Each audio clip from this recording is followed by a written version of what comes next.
अस्सलाम वालेकुम जी, क्या हाल है आपके? आई होप आप बिल्कुल खैरियत से होंगे, खुश रहे हैं अपने घरों में। तो आज का व्लॉग स्टार्ट कर रही हूँ। सुबह रोज़ हम काफ़ी लेट उठते थे क्योंकि रात को अक्सर नेमल के साथ खेलते-खेलते काफ़ी लेट नाइट्स होते थे। तो आज सुबह उठे तो नैनी पहुँच गई थी, तकरीबन 11-12 बजे का टाइम है।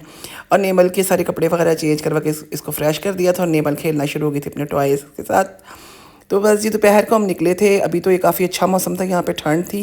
तो हम आ गए थे गोल्फ़ क्लब खारियाँ के और यहाँ पर हमने थोड़े स्नैक्स वगैरह मंगवाए थे और कुछ बहुत अच्छा मौसम था, उसको एंजॉय कर रहे थे।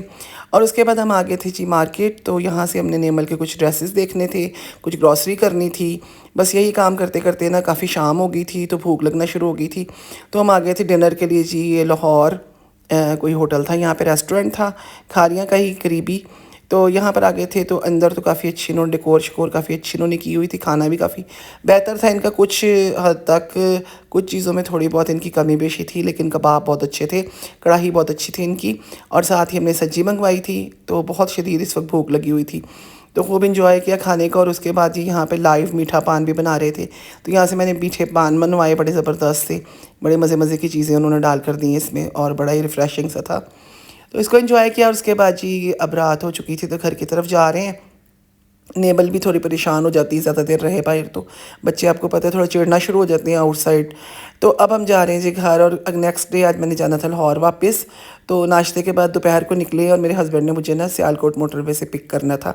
आधा रास्ता उन्होंने तय करना था, तो इस साइड से मैंने इसको नेमल को उठाया हुआ। देखिए जी काफ़ी ये जंपी सी रोड है क्योंकि ये है जीटी रोड। और उसके बाद जी ये हमारा दरिया चनाब है, यहाँ से गुजर रहे हैं। और मौसम फिर बारिश का हो रहा है, हल्की फुल्की बारिश स्टार्ट हो गई थी। और हालांकि खारियाँ में जब हम घर से निकले थे तो काफ़ी धूप थी। और यहाँ से मुझे मेरे हस्बैंड ने सियालकोट मोटरवे पे पिक कर लिया था। और अब मैंने यहाँ से ना सियालकोट मोटरवे से लेकर लाहौर तक, समझे को 1.5-2 घंटे का सफ़र था घर तक मेरे।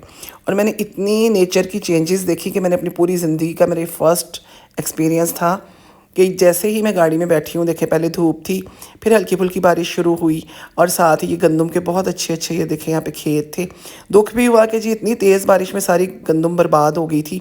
और यहाँ पे इतनी तेज़ बारिश थी कि मुझे पूरी उम्मीद थी कि जब हम यहाँ से क्रॉस कर गए थे ना, तो लाजमी ज़ालाबारी भी हुई होगी। और ये देखे कनक की सारी फसल जो गंदम की है ना, इसी तरह तबाह हो रही। बड़ा दुख भी हुआ दिल में। हर बंदे के लिए बारिश एक जैसी नहीं होती, किसी के लिए बहुत इंजॉय करने की चीज़ होती है और किसी की सारी ज़िंदगी भर की कमाई जो होती है, जो गंदम में लगाई होती है, वो ख़राब हो जाती है। बस अल्लाह ताला रहम करे। और उसके बाद थोड़ा सा आगे आए थे हम, आधे घंटे के बाद ही देखें बादलों पे बड़ी ज़बरदस्त कौसो कज़ा बनी हुई थी, रेनबो। और उसके बाद मज़ीद आगे आए थे तो बादल छटना शुरू हो गए थे, हल्की फुल्की धूप निकल आई थी। और रास्ते में हमने असर की नमाज़ पढ़ी है और साथ ही ये सूरज ग़ुरूब होना शुरू हो गया। तो इतना खूबसूरत लाहौर के अंदर पहुंचने के बाद सनसेट का मंज़र था ना, कि मैंने स्पेशली ना गाड़ी रुकवाई और ये रिकॉर्ड किया है। मुझे इतना खूबसूरत ये इस वक्त लग रहा था। मैंने 10 मिनट एंजॉय किए, बहुत ही ठंडी हवा और बहुत ही प्यारा मंज़र था। उसके बाद घर आते आते आहिस्ता आहिस्ता रात होना शुरू हो गई थी। और देखे डिफेंस तक पहुँचते पहुँचते घूप अंधेरा हो गया था। बस अब जल्दी जल्दी मगरिब की नमाज़ के लिए घर पहुँचे और अल्हम्दुलिल्लाह खैरियत से घर पहुँच गए थे। और नेक्स्ट डे मेरा बहुत बिजी डे था, बहुत समझने के हेक्टिक डे था, क्योंकि मेरी मेड बहुत शदीद बीमार हो गई थी, उसने छुट्टी कर ली थी। तो आज मैंने सारा किचन साफ़ करना था खुद ही। और सब्ज़ियाँ वगैरह भी खुद ही ख़रीद के लाई हैं, फ्रूट्स वगैरह सुबह, क्योंकि फ्रिज में कुछ भी नहीं था, क्योंकि 4-5 दिन से मैं घर पर नहीं थी। और उसके बाद देखिए पीछे से ना आप लोग घर पर ना हो तो आपके हेल्पर बाज़ औक़ात ना बहुत ही काम में डंडी मार जाती हैं। तो उसने इतनी गंदी रेफ्रिजरेटर देखिए की हुई थी कि उसमें कैसे गंद जमा हुआ था। हालांकि फ्राइडे सैटरडे ये मेरे क्लीनिंग का डे होता है, ऐसे नहीं किया पीछे से साफ़। तो आके फिर सारी शेल्फ्स निकाली मैंने और मेरी बेटी ने, पूरा 1 घंटा लगा के फ्रिज को क्लीन किया आज हमने, क्योंकि फंगस हो जाती है, फिर सब्ज़ियाँ सारी ख़राब होना शुरू हो जाती हैं। तो ये सारी सब्ज़ियाँ फ़िलहाल मैंने इस तरह ही रखी, क्योंकि मेरे पास बहुत कम टाइम था आज। मैंने कुकिंग भी करनी थी, किचन भी साफ़ करना था, तो फिर भूख लग गई थी, तो जल्दी जल्दी मैंने फ्रूट चाट ही बना के खा ली, क्योंकि अभी कुकिंग का मेरे पास बिल्कुल टाइम नहीं था। और जब मैं किचन में आई हूँ ना, तो स्टोव की वो हालत की हुई थी उसने कि लगता था 4-5 दिन से साफ़ ही नहीं किया। फिर मैंने सारा क्लीनर डाला इसके ऊपर, इसको थोड़ी देर के लिए छोड़ा और उसको बहुत अच्छा से साफ़ किया। उसके बाद मेरी बेटी शाम के लिए मेरी हेल्प कर रही है। हम बना रहे हैं जी आज चाइनीज़। हमने बनाया था जी मंचूरियन और फ्राइड राइस, सारी सब्ज़ियाँ कट करवाई, उसके साथ मैंने हेल्प करवाई उसकी। तो चावल मैंने बना लिए थे, चाइनीज़ राइस और ग्रेवी उसने बना ली थी। उसके बाद जी नेक्स्ट डे मेरा पूरा दिन लगा था जी कमरों की सेटिंग और सफाई में, क्योंकि संडे को तो मैं नहीं कर सकी थी, फिर मंडे वाले दिन वो मेरी क्लीनिंग वाली भी आ गई थी हेल्पर।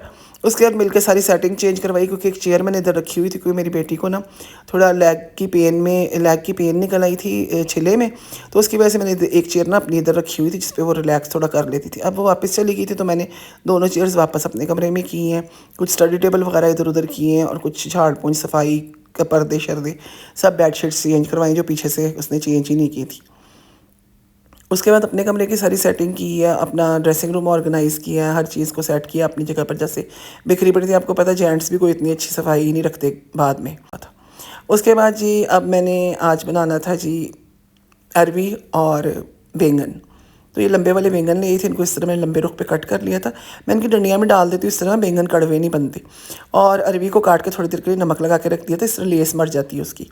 तो प्याज को घी में फ्राई करके ना अदरक लहसुन डाल दिया था, उसको अच्छा सा भून लिया था। फिर नमक मिर्च हल्दी सूखा धनिया ऐड करके टमाटर हरी मिर्ची ऐड कर दी थी, और इसको ना थोड़ा सा पानी डाल के खूब अच्छा सा गला लिया था। अक्सर आपके मसाला शेयर करती हूँ, इस तरह बनाती हूँ मसाला में।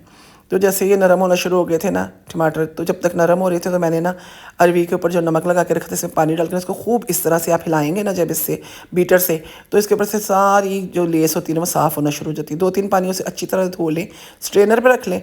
उसके बाद इसमें ऐड करके ना हमने इसको भूनना है 5 से 7 मिनट खूब अच्छी तरह, ताकि इसकी मज़ीद जो लेस है ना वो भी ख़त्म हो जाए। आप फ्राई भी कर सकती है, लेकिन इस तरह भी लेस मर जाती है। उसके बाद बैंगन ऐड कर दिए थे, और बैंगन चूँकि पानी में डिप किए हुए थे, इनका अपना इतना पानी होता है, आमतौर पे पानी डालने की इतनी ज़रूरत ही नहीं पड़ती है, खुद ही पानी छोड़ना शुरू कर देते हैं, ये देखिए। और बस जब तक अरवी नहीं गल जाती ना, बैंगन तो जितने मर्ज़ी सॉफ्ट मुझे अच्छे लगते हैं, अरवी के गलने तक अपने इसको पकाना है। तो देखें ये घी छोड़ना शुरू हो गया था, और अरवी मैंने चेक कर ली थी गल गई थी। तो हरी मिर्ची और धनिया डालकर ये हमारी ज़बरदस्त सी तैयार हो गई थी। साथ मैंने सैलड बनाया था, साथ मिर्चों का अचार रखा था। तो बहुत ही मज़ेदार मैंने और मेरी बेटी ने इन्जॉय किया। हस्बैंड को मैंने ऑफिस में भेज दिया था।